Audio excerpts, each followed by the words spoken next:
news is that Tim Tebow is a Philadelphia Eagle. The only thing is, this is not news. It's Tebow time in Philly? Absolutely not. Now, I get it. Tim Tebow is the perfect athlete to cover. The guy, he's a football player. Football is the most popular sport in the United States. He's very religious, so people of all ages will follow this guy. He's a good-looking guy. He was a big college player. But you know what? That's all he was. Just a good college player. That's it. Do you want me to read you his stats? I'm going to. His NFL career, he has 34 appearances in a possible 48 games. He has 16 starts in those 34 appearances. He was cut by all three teams he signed with: the Broncos, the Jets, and the Patriots. And here are his career stats. In 34 appearances, 16 starts, which is a season. 47.9 completion percentage, 6.7 yards per attempt, 2,422 total yards, 17 touchdowns, 9 interceptions, 14 fumbles, 13 of them in 2011. 6 of them were lost in 1 year. Tim Tebow stinks. Now, before I get into my rant, I will point out the fact that everyone who covers Tim Tebow on ESPN or whatever sporting network you're on, I know that every single one of these guys says that Tim Tebow cannot play football. He cannot play quarterback. Every time. Every single time. If they say it every single time, why is it still news? Now, sure, if you want to have a quick little Sports Center update like today, Giants, 3 hours ago, Eli Manning comfortable playing out final year of contract without an extension. That's cool. Update, Tim Tebow signs with the Eagles. Awesome, great. It's sports. It is news, I guess. But I got an update on my phone. It said breaking news. A guy who hasn't played a down in the NFL in 3 years. Tim Tebow hasn't worn a Nike NFL uniform in the regular season yet. And by the way, Tim Tebow was in the league for 3 years. This guy stunk in his 3 years. It's not like he was some great guy, great player, randomly coming back like Brett Favre or something like that. This is Tim Tebow. His stats are awful. And by the way, the Eagles have a QB. In fact, they have 4 other quarterbacks on their roster. All of them who, according to ESPN, are ahead of Tim Tebow on the depth chart. And ESPN wants to call this breaking news. A 5th string quarterback who probably will not even make the team through the first 2.5 weeks of training camp. He'll be lucky if he gets to training camp. OTA started today. I don't know when the Eagles go down there, but seriously, Tim Tebow would be lucky to make it out of that. And ESPN is calling this breaking news. And it's not just Tim Tebow. Johnny Manziel, the guy takes a shower and it's a 3-hour special on a 30 for 30. Michael Sam got drafted in. Michael Sam was a big story because this is the first gay athlete in football, second athlete to come out of the closet ever, I guess you can say. That was a big deal. But then, when he was a 7th round pick, and then everyone projected him to get cut anyway, they were still going insane. I remember the Rams and the Browns played each other in preseason football. And it was Michael Sam versus Johnny Manziel. And I knew that ESPN was going to have a field day. Two of its most hyped up athletes, both of whom stink. So why are they covering them?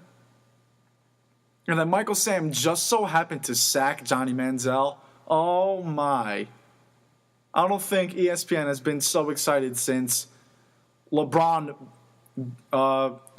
won the finals in 2013. Seriously. Now, speaking of LeBron, people hate when ESPN covers LeBron. Is it annoying? Yes. And I love LeBron. Same thing goes for Derek Jeter last year during his farewell tour. Even Mariano Rivera. And now Chris Bryant is a victim. And I'll get to that soon, believe me. At least LeBron James is an above average player, let alone the greatest player on earth. ESPN should cover what LeBron James does every waking second. Because he's the best player since Michael Jordan. LeBron has the potential to be top 10 of all time if he's not already, top 5 of all time if he's not already, and definitely top 2, top 3. So people want to complain about ESPN covering LeBron when meanwhile they're covering Tim Tebow, a 5th-string quarterback, Johnny Manziel, who would be lucky to see it down in the NFL, and same goes for Michael Sam. No offense to Michael Sam and Johnny Manziel and Tim Tebow, but sorry, you guys stink. I remember before Stuart Scott passed away, and it was either Stuart Scott or Stan Verrett, and I'm pretty sure it was Stuart Scott. He must have had a good night. And Stuart Scott literally said on the air, he said, "You guys said we ride LeBron too much? Hush." Why did he say that? Because LeBron's actually good.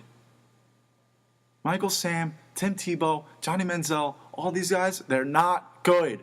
So why are we calling Tim Tebow breaking news?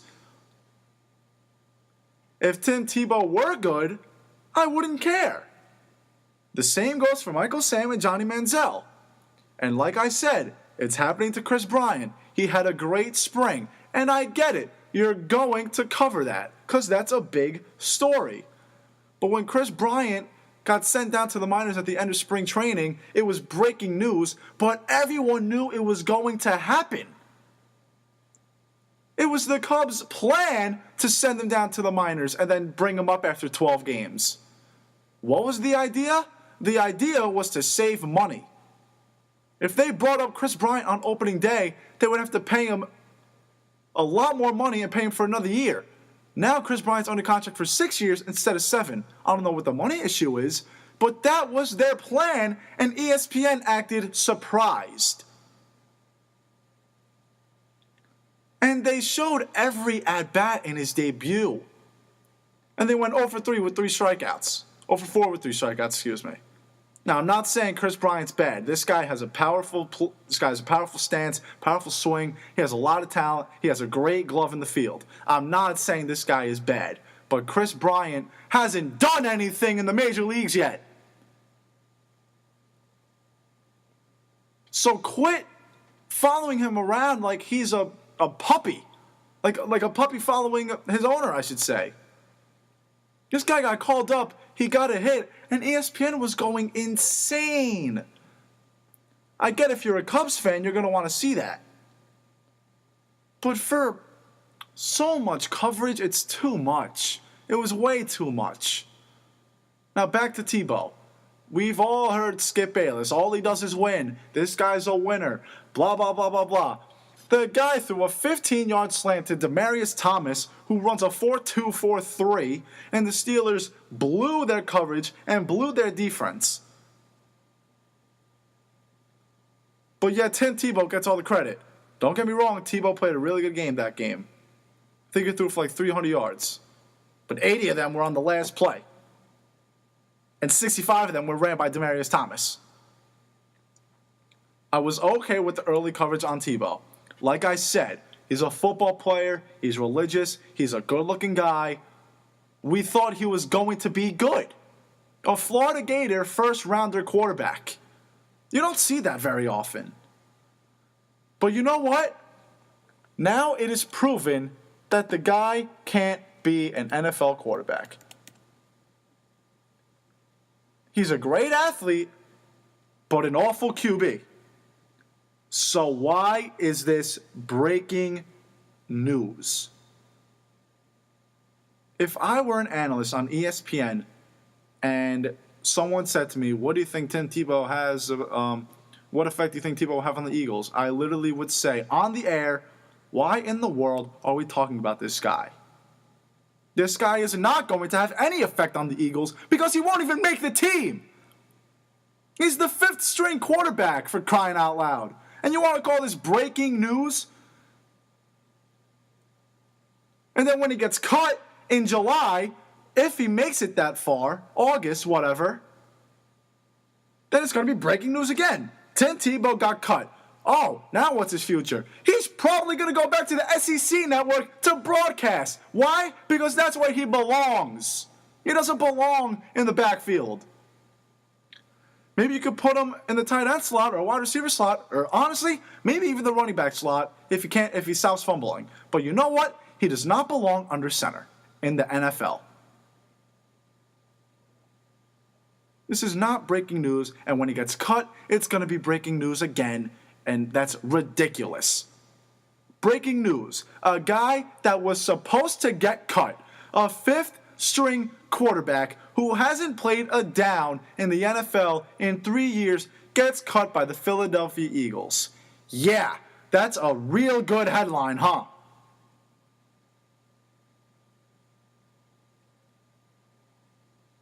Moving away from football and going onto the baseball field and talking about a guy who has gotten a lot of media coverage this year, but for good reason.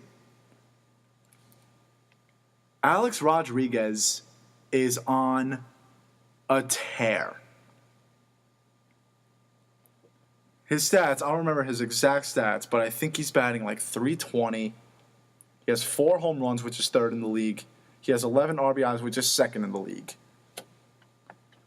Now, before the year, people thought Alex Rodriguez was going to be awful. And I understand why you would think that. The guy's pushing 40 years old. The guy hasn't played in over a year and a half. When he did start playing, he wasn't performing too well. We're assuming that all of his skill was on steroids, and now he's going to play without steroids, so you know that's probably going to be bad. But you know what?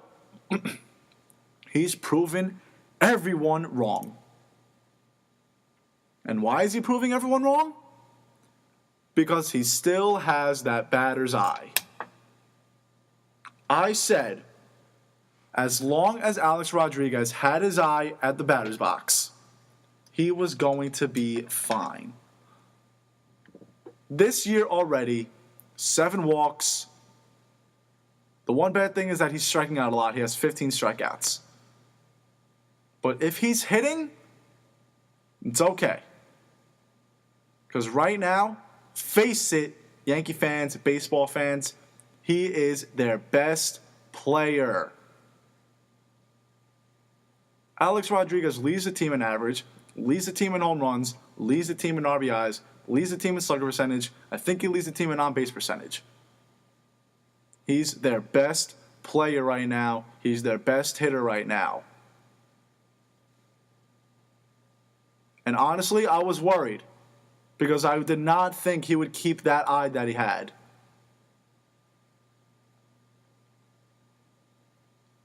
I saw it in the spring. he would lay off of bad curveballs low and away in the dirt. And once I saw that, I said to myself, this guy is going to be something for the New York Yankees this year. If you see pitches well, that means you're going to swing or not swing, depending, more often. You're going to have better at-bats. And you know what? Let's say Alex Rodriguez was batting 0 this year. But let's say that he didn't strike out at all. Well, you know what? Let's give him his 15 strikeouts. But you know what? If he's having good at-bats, the hits will come. You need a lot of skill to make contact with the ball. But you know what? You need a lot of luck to find a hole. And A-Rod's found holes in the infield, and he's found the wall by a lot. He hit a 477-foot home run for the Yankees on Friday night. He's their best player.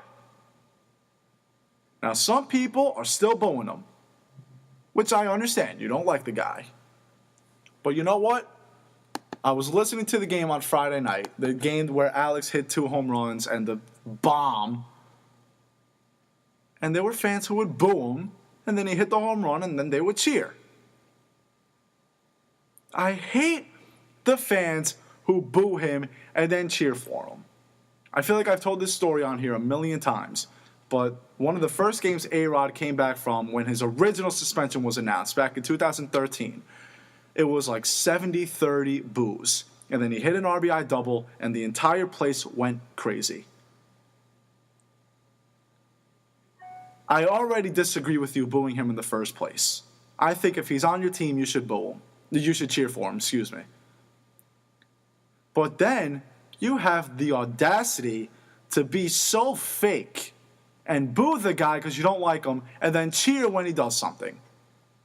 If you're going to boo him, which I disagree with it, be consistent. Yankee fans, this guy is trying to produce, and you know what he is producing? He did nothing to you personally, unless if you work for the Yankees or the MLB. Think about it. Back in the day, we used to cheer for teams who banned African Americans. We cheer for wife beaters and drunk drivers and murderers. But we boo someone for taking steroids? What kind of logic is that? Dante Stallworth killed the guy while drunk driving, and he got cheered for. Ray Rice, before he got suspended for beating his wife, he had supporters at training camp. But these are the same people that boo Alex Rodriguez. I can guarantee you there are some people in the world who said, "Free Aaron Hernandez, he's not guilty," and wore his jersey proudly the day he got sent off to jail. But they're the ones that claim that Alex Rodriguez is a disgrace to the human race. Is he a disgrace to baseball? Sure. But what about Aaron Hernandez and Ray Lewis, potentially, and Stallworth, and Ray Rice, and Josh Gordon, and Greg Hardy, and all of these guys? By the way, there are cheaters in the Hall of Fame. You ever heard of Gaylord Perry and Whitey Ford? They would use spitballs, which have been illegal for years. They would cut up the ball with their wedding rings and knives. People would use pine tar and cork their bats and whatever. And you want to boo this guy? The reason why you're booing this guy is because he's good. Now, some people want Alex Rodriguez gone. The only people who should want A-Rod gone are the Yankees before he became their best player, and the fans if he's batting below 240, 250. But you know what? Right now, he's batting 320. He's their best player. In the bottom of the ninth, with 2 outs, a hit, you're going to the postseason. An out, it's the end of the season. Alex Rodriguez is up. What do you want? If you take the loss, don't consider yourself a Yankee fan. And I hate the people who say you're cheering for Alex Rodriguez. Way to show your kids that taking steroids and cheating is okay. Cheating is never okay. Cheering for Alex Rodriguez is supporting my favorite baseball team. You should never boo anyone on your own team. I know I sound like a broken record. I must have talked about this 100 times on this show. But you know what? That's just how it is. I don't care how poorly someone on your team does, you should never boo them. As a Yankee fan, him producing is great.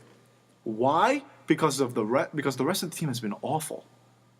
Entering the series against Tampa Bay, or entering Saturday, Alex Rodriguez is batting .344. The rest of the team, .209. If Alex Rodriguez wasn't producing, the Yankees would not be 6-6. They would probably be 3-9, or somewhere like that. If he plays well, that means the Yankees win games. That's what's been happening. Right now, the Yankees are winning. That makes me happy. It takes a very special person to do what he did, and I say the word special loosely. But you know what? You can't deny the love for the game he has and how hard he tries. That you have to appreciate. In the offseason, he worked his butt off. If he does something well for the team, why should I complain? And by the way, you got Ryan Braun, you got Nelson Cruz, you got Cervelli, Valdespin, Montero, Everett Cabrera. All these guys got suspended. Nelson Cruz just hit a walk-off. I didn't see anyone in Seattle booing. Are they disgraces? They surely are not treated like it. Nelson Cruz was on the Orioles last year, a division rival of the Yankees. I saw the Orioles play the Yankees twice last year, and both times he did not get booed. But you know what? People are booing Alex Rodriguez. They're booing people on their own team, but not the steroid users in the division rivals. You wouldn't boo those guys if they were on your team, because they're not booing them. You're not booing them when they're on someone else's team. So don't boo Alex. If you boo, don't cheer when he does something good. I'd rather you be a bad, consistent fan than a fake fan. Another thing that I hate, I can't stand how more fans are liking A-Rod because he's playing well. Whether Alex Rodriguez is batting 600 or 100, I would cheer for him every time he comes up to the plate. As soon as he goes 0 for 4 with 3 strikeouts, though, everyone is going to turn loose. But I guess that's Yankee fans. And I guess that's New York. But again, I want consistency from fans. Never boo anyone on your team, no matter how poorly they are doing. Mariano Rivera, at one point, he blew 3 saves in a row. He didn't get booed. Now, sure, Mariano Rivera is one of the most respected players in baseball history, and compared to A-Rod, but still, I'm glad he's performing. And you know what? I didn't expect this. I did expect him to hit between 270 and maybe 290, because the guy has a ton of skill. It was just a matter on if he had his batter's eye. And remember, he worked out a lot in the offseason, ironically with Barry Bonds. And when people say coming off of hip surgery, he's not coming off of surgery. He's been out of surgery for 1.5 years. He came into this season in phenomenal shape. The guy tries his hardest every at-bat, every ball in play, believe it or not. But some people just can't accept that. By the way, speaking of skill, he's performing this well at the age of 39. Do you think he's saying to himself, I didn't even need steroids? He's the Yankees' best player at the age of 39, one of the hottest players in the league at the age of 39, with what we're assuming is no steroids. Assuming this is his skill, what he's doing right now, if he still had that back in his prime, and it's probably going to be better, potentially, essentially, he ruined his legacy for nothing, and that's the sad part. Who knows? Maybe this is just 12 good games of baseball. Maybe he's just on a little bit of a hot streak. We're only 7.4% done with the season. There are 150 games left. 12 games into an MLB season is equivalent in ratio to just over one full NFL game. So who knows? Maybe A-Rod can stink the rest of the year. We've seen people go off week 1 in the NFL and then do nothing. So who knows? Maybe in a month I'll be laughing at the thought that I even said what I just said. But for now, it's in the back of my mind.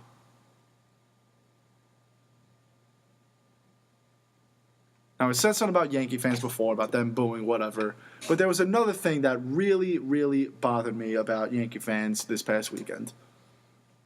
The Yankees were off to a slow start. They did not look good.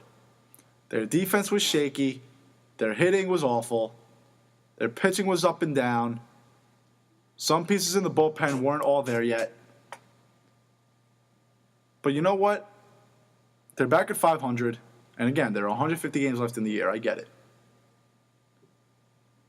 But there were people who legitimately gave up on the Yankees after 9 games. Going back to NFL comparisons, 9 games in the NFL is 9 games in the MLB, is 3 quarters in an NFL game.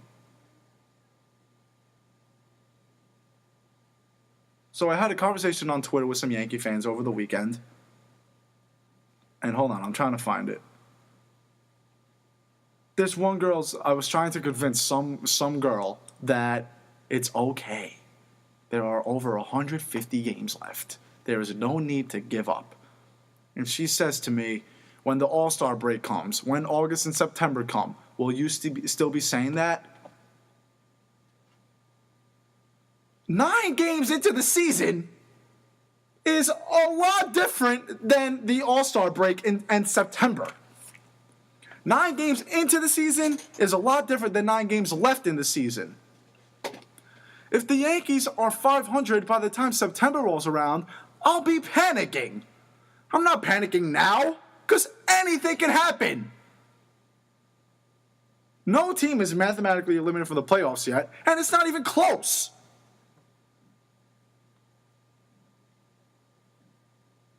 You have to be realistic. I get the Yankees have not been performing well. But come on! It's 162 games. It's a marathon.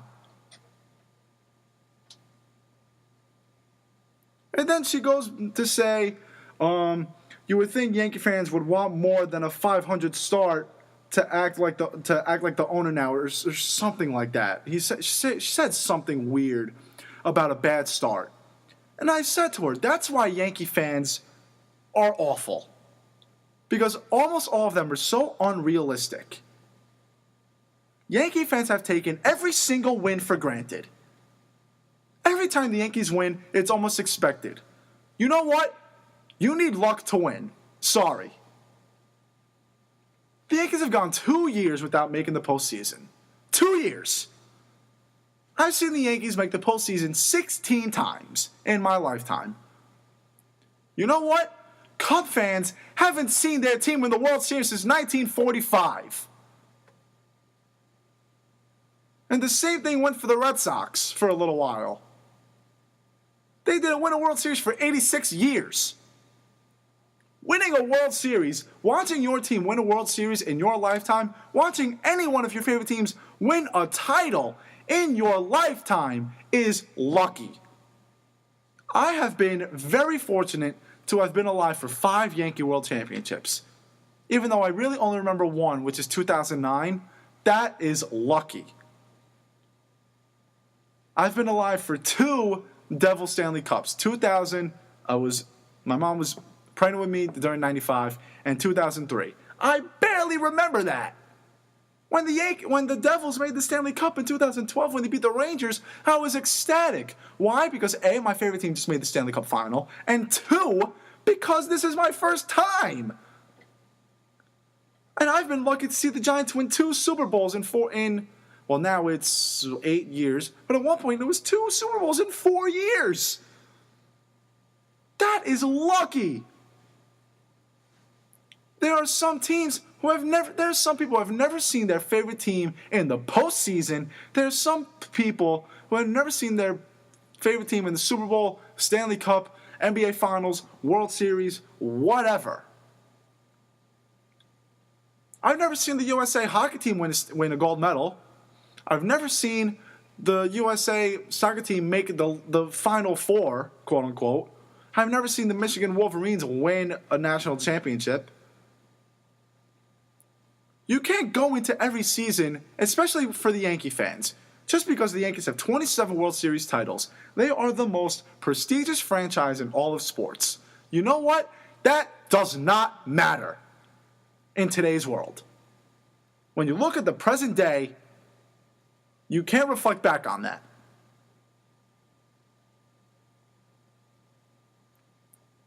This girl said 6 years without a World Series championship, that's what matters to me. If I'm alive, let's do the math. If I'm alive for 90 years, okay? If I die at 90, and the Yankees win a World Series once every 6 years, 90 divided by 6, I would be alive for 15 World Series championships.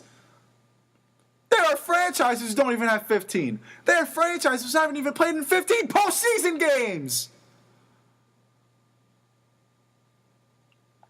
Every Yankee fan has taken every single win for granted. Do I expect a better start? Yes. I didn't expect a 3-6 start. But am I panicking? No. And am I expecting a World Series title? No. I'm not expecting this team to make the postseason for at least another 1 or 2 years. I'm not expecting a World Series for I don't know how long.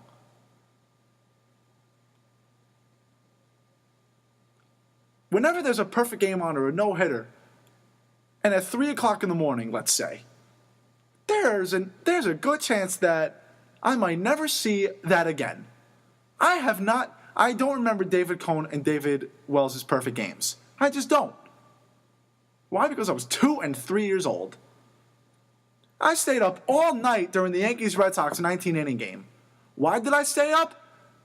Because I am not risking the chance on missing one of the most important Yankee games ever, one of the greatest Yankee games ever. It was a great game, not great for the Yankees because they lost, but it was great. And you know what? If the Yankees won that game and I fell asleep, I don't know what I would do with myself. I've seen too many Yankee comebacks where they've been miraculous. I've been to games where they were down 4-0 and they came all the way back. Raul Ibanez, remember that? The Yankees were down 4-0 in the bottom of the ninth. Then the stadium became half empty, and then Ichiro hit a 2-run home run, and then Ibanez hit his 27,000th home run of the postseason. Never leave a game early. Never take any win for granted, because stuff like that is rare. Winning is rare. You have to be very, very, very, very lucky to see your team win a championship, make it to the championships, make the playoffs, win a game. So stop taking it for granted. Live in the present day and stop overreacting about 12 games.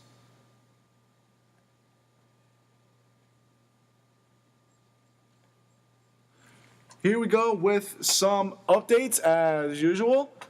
Here at Ramapo College, for the baseball team, 3 games over the weekend and 3 wins. A doubleheader against TCNJ on Saturday. They took game 1 3-1, and then they took game 2 8-1. Game 1, Walker Larson threw a complete game, letting up 8 hits, 1 run, walking 4, and striking out 8. He improved to 6-1 on his 5th complete game of the season and 4th in a row.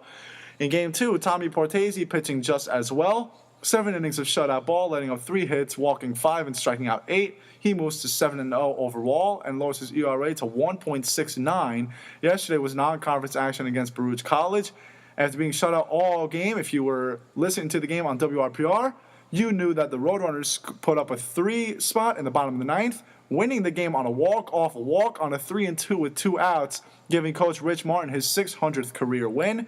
They are back in action tomorrow against the University of Scranton at 3:30 here at Jeff Mullen Memorial Field. The softball team got swept by Moravian College in a doubleheader on Friday, but they came back to sweep Montclair in a doubleheader on Saturday.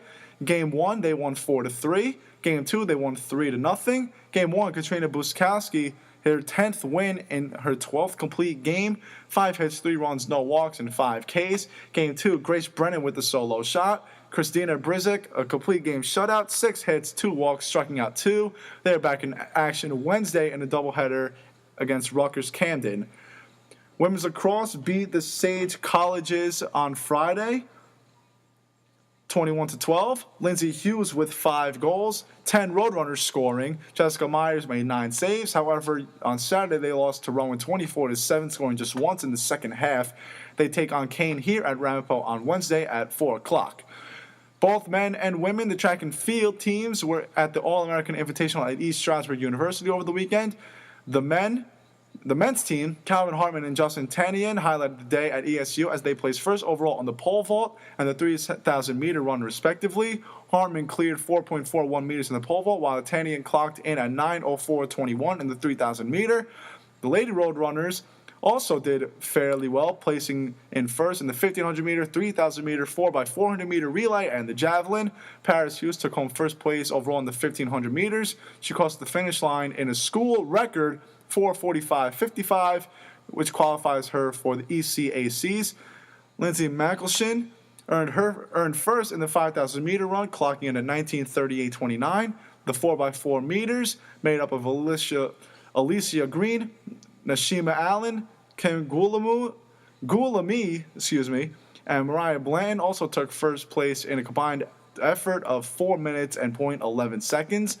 Alexis Appizato took the crown in the javelin with a mark of 43.36 meters. Bland also earned 4th place in the 200 meters, crossing the finish line in a personal record 26.05. They are back in action this weekend at the Penn Relays. The men's tennis team has won 11 in a row. They beat Mount St. Mary's and Albertus Magnus in 9-0 each. In the 11-game win streak, they've only lost 16 matches. That's 99-16. They earned the 1 seed in the GNAC tournament. They play number 2 Rutgers Newark on Wednesday. If they win, they take on the winner of Suffolk University and Norwich on Saturday. Moving professionally, the Rangers split the first 2 games at the Garden against the Penguins. Won game 1 2-1, lost game 2 4-3. They're in Pittsburgh for game 3 tonight at 7 o'clock on MSG. The Islanders split the first 2 games in D.C., but on Long Island yesterday, John Tavares netted the game-winning goal in overtime to give the Islanders a 2-1 series lead. Game 4 is at the Barn tomorrow at 7:30. Staying in the East, the Canadians and Senators the Canadians beat the Senators in overtime last night. Dale Wise, a game-winning goal. Montreal leads 3-0. Game 4 Wednesday at 7. Tampa Bay and Detroit split their first 2 games in Tampa. Game 3 is tomorrow at the Joe at 7 o'clock. Moving out west, St. Louis and Minnesota split their first 2 in St. Louis. Game 3 in the Wild's home arena tonight at 8. The Ducks have a 2-0 series lead over the Jets. Game 3 is tonight in Winnipeg at 9 o'clock. The Blackhawks took a 2-1 series lead over the Predators with a 4-2 win yesterday in Chicago. Game 4 tomorrow night at 9:30. And the Flames took a 2-1 series lead last night after beating the Canucks 4-2. Game 4 tomorrow in Calgary at 10. Moving on to the hardwood floor, the Nets lost Game 1 in Atlanta yesterday 99-92. Brook Lopez held to just 7 shots. Game 2 Wednesday at 7. Staying in the East, the first game went into overtime as the Wizards beat the Raptors 93-86 at Air Canada Center. Game 2 is tomorrow at 8 o'clock in Toronto. D. Rose played in his first playoff game since 2012 on Saturday, helping the Bulls beat the Bucks 103-91. Game 2 is tonight at 8 o'clock on TNT. The Cavaliers' first playoff game since 2000, and Kevin Love and Kyrie Irving did not struggle. Kyrie dropping 30, and they were doing just fine as the Cavs won 113-100. Game 2 is tomorrow night at the Q at 7 o'clock on TNT. Moving out west, the Warriors almost lost a big lead, but managed to beat the Pelicans 106-99. Game 2 is tonight at 10:30 at the Oracle on TNT. The Rockets took Game 1 over the Mavs 118-108. Game 2 is in Houston tomorrow at 9:30 on, you guessed it, TNT. The Grizzlies took Game 1 in Portland last night, 100-86. Game 2 is in Portland on Wednesday at 8 o'clock on TNT. The Clippers put on a show against the Spurs the other night, won 107-92. Game 2 is at the Staples Center Wednesday at 10:30 on TNT. Moving on to baseball, the Yankees won their first series on Saturday. They finished the sweep of Tampa yesterday with the 5-3 win.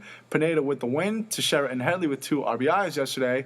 Saturday, Tanaka looked like his old self. 7 innings of shutout ball, letting up 2 hits and striking out 8. Chris Young with the grand slam on Saturday. Brian McCann 3 for 4 and a double away from the cycle. A-Rod in the series 4 for 10, 2 home runs and 4 RBIs. The 2 home runs and 4 RBIs were all on Friday. The Yankees start a 4-game series in Detroit tonight at 7. Tonight it's CC Sabathia versus Alfredo Simon. Tomorrow it's Nathan Eovaldi versus Kyle Lobstein. Wednesday it's Adam Warren versus David Price. And Thursday it's Masahiro Tanaka versus Anibal Sanchez. Yesterday the Mets won their 8th in a row. They moved to 10-3 overall.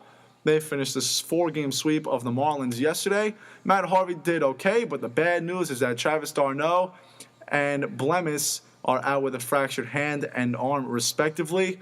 They are off tonight. They start a series against Atlanta at Citi Field tomorrow before going to the Bronx. Tomorrow, it's Nice versus Trevor Cahill. Wednesday, it's Dylan G versus Eric Stoltz. Thursday, it's Bartolo Colon against Julio Teheran. So,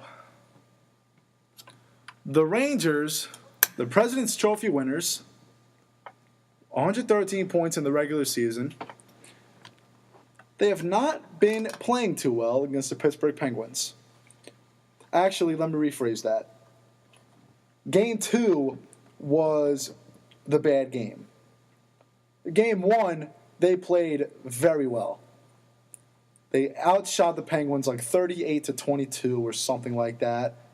They hit a bunch of people. They were playing very physical hockey. But you know what? Pittsburgh, they might be the 8th seed in the East, but they will not go down easy. You never know what Sidney Crosby can do. You never know what Evgeny Malkin can do. And who's their goalie? Is it Rask? No, Andre Fleury. Marc-Andre Fleury. Even he can have his days in the net. But you know what? Ranger fans, this was not going to be an easy series.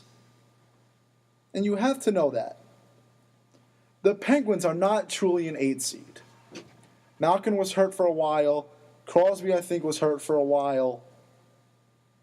Without those two playing together, that team, of course, is going to struggle in the regular season.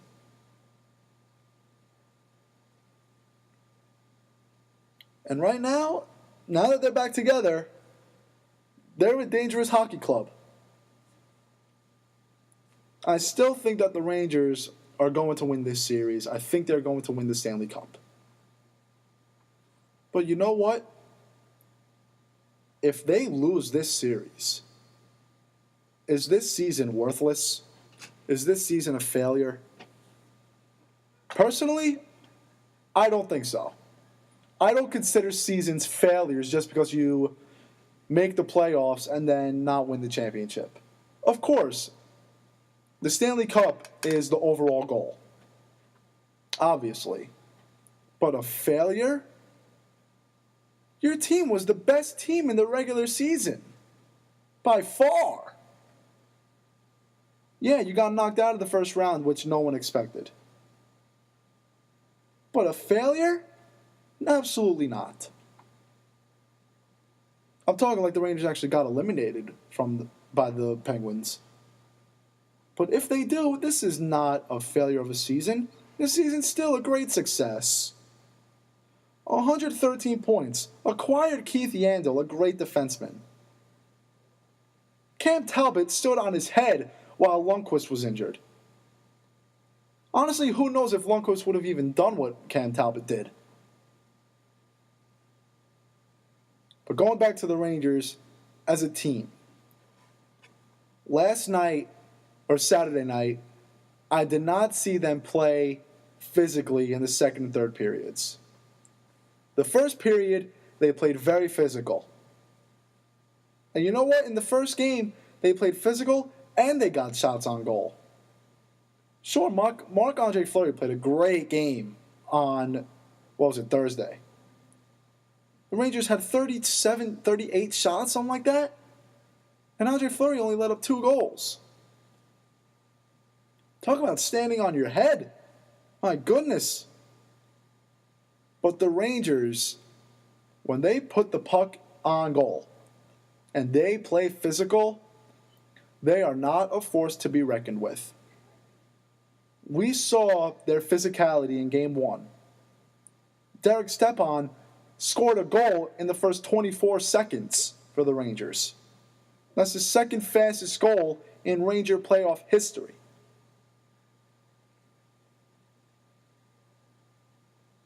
If the Rangers don't play physical, though, the Penguins have a very good offensive team. They have Sidney Crosby, who is arguably the best player in the world right now. You have Evgeny Malkin, who, with Crosby, is one of the top players in the league. Fleury's a great goalie. Penguins still have a solid blue line. They have a solid defense. This series was not going to come easily for the Rangers. I predicted Rangers in 6. And honestly, if this game goes 7, I wouldn't even be surprised. Because the Penguins are still a really good team. And you know what? Even at, is it still the Mellon Arena where the Penguins play? I don't even remember. But the Penguins fans, they're all over the place, first of all. They're all over the country, especially here in the tri-state area. So I can't imagine what it's like over there in Pittsburgh. Now the Rangers don't have home ice against a powerful Penguins team. If I'm a Ranger fan, I am not in panic mode. Because I saw what the Rangers can do all season, and I saw it on Thursday in Game 1. You know what, Game 2, they didn't even play that poorly. They got outplayed. But the reason why they got outplayed, though, is because things weren't going their way. The Rangers did what the Flyers do. Things were not going their way, and then they got stupid. They had a ton of penalties late in the game. They didn't score on the power play, and then 3 seconds after the power play was over, it was either a trip or a slash or something like that. Just dumb penalties. Dumb penalties are going to ruin the game for you. So the Rangers need to clean up their act tonight. Because if they go down 2-1 against Pittsburgh, then if I'm a Ranger fan, I'm in panic mode. Because honestly, being tied 1-1 against the Penguins and losing home ice is already dangerous as it is. And then if you go down tonight, that's not fun. Either way, I still think the Rangers are the best team in the league. I still think they're winning the Cup. But you know what? They're not going to beat the Penguins if they play like they did on Saturday. If they play like they did on Thursday, sure, the scorecard doesn't show it. They only won 2-1. But you can't just look at the score sheet in hockey. There are way too many intangibles that go into it. Their forecheck, their defense, their physicality, how many shots on goal they had. They had over 35, I think. If they put the puck toward the net, good things will happen. Now for the Islanders, I haven't watched a lot of the Islanders because A, I've been watching the Yankees, and 2, I've been concentrated on the Rangers more than I have the Islanders. And when the Islanders are on, the Yankees are on. Sorry, Islanders. I care more about the Yankees than you guys. But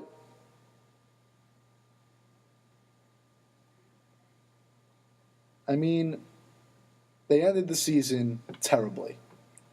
I think they won like 8 of their last, 23 games?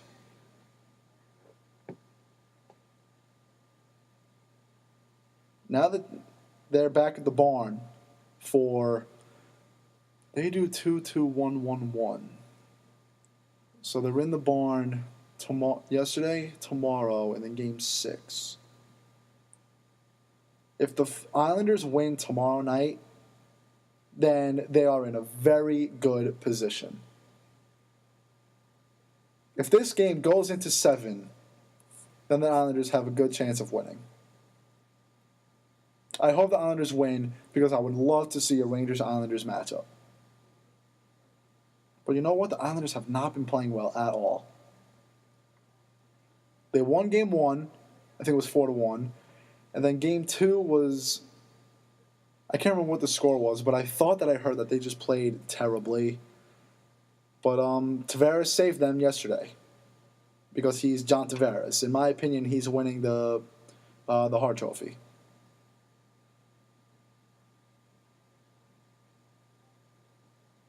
I wish I've been watching the Islanders because I would have so much more to say, but I really don't. All I know is that the home ice is going to help them out a lot. If they get Game 6 up 3-1 or up 3-2, if they get Game 6 up 3-2, then they're winning that game. Because when was the last time the Islanders advanced to the second round of the NHL playoffs? I don't even know.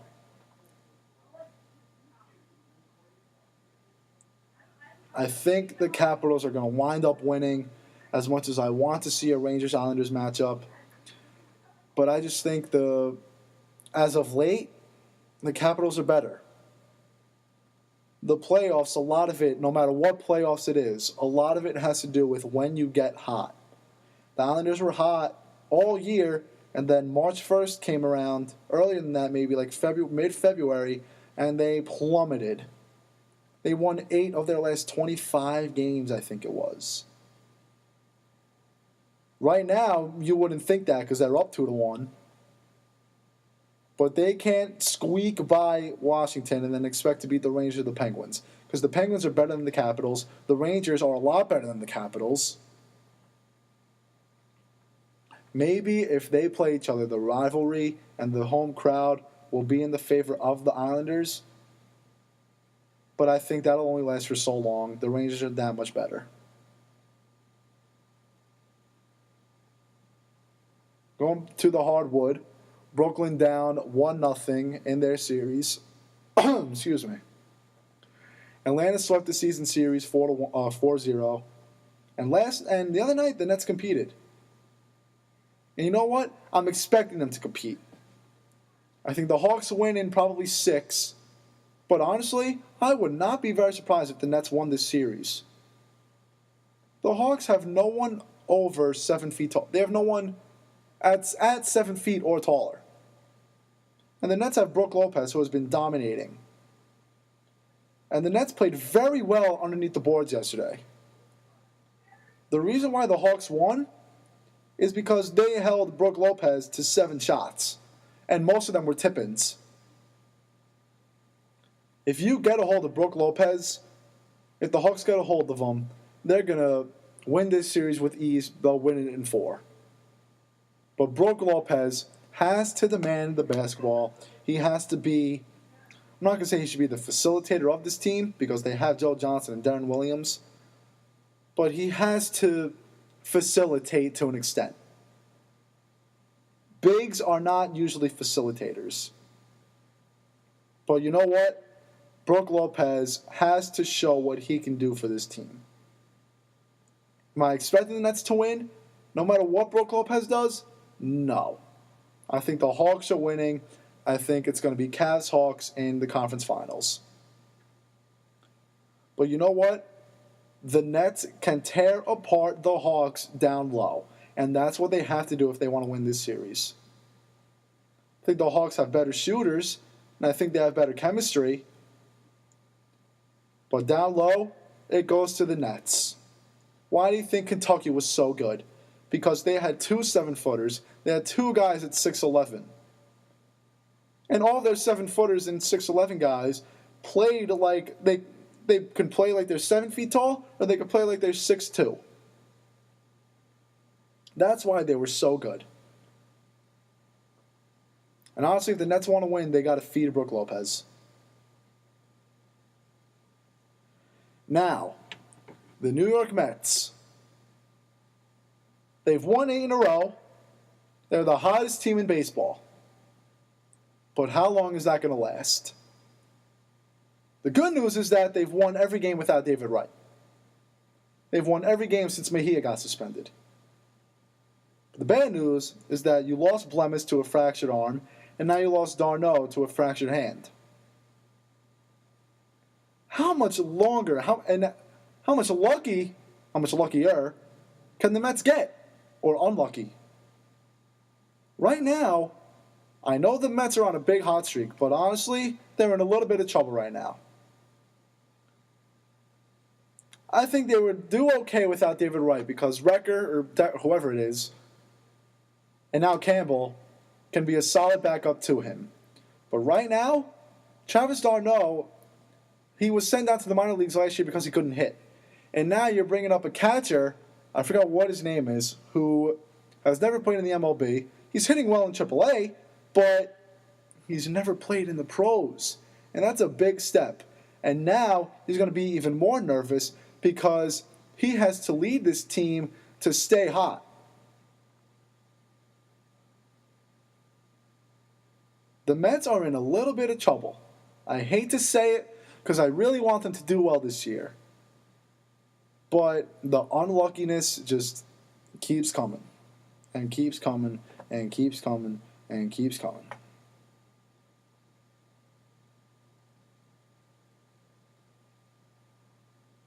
I think that they'll wind up being okay because think about it. They are what? 6-0, 5-0. They're 5-0 without David Wright.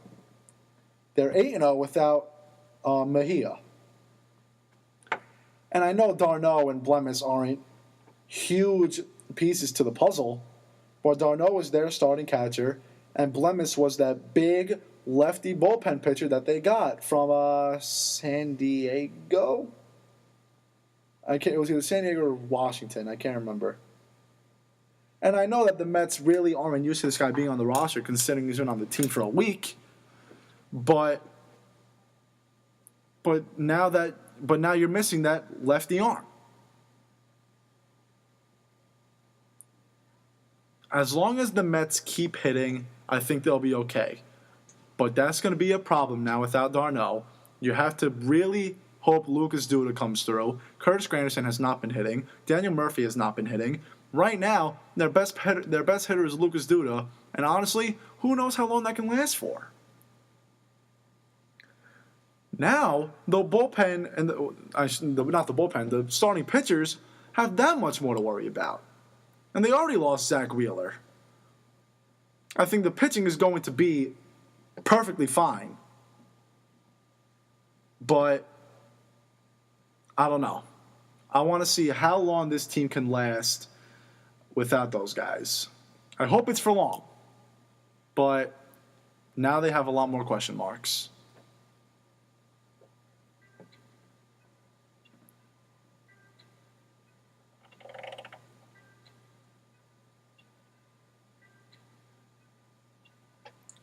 Ladies and gentlemen, that is it for the Ryan Morik Show. Thank you very much for tuning in on this Monday.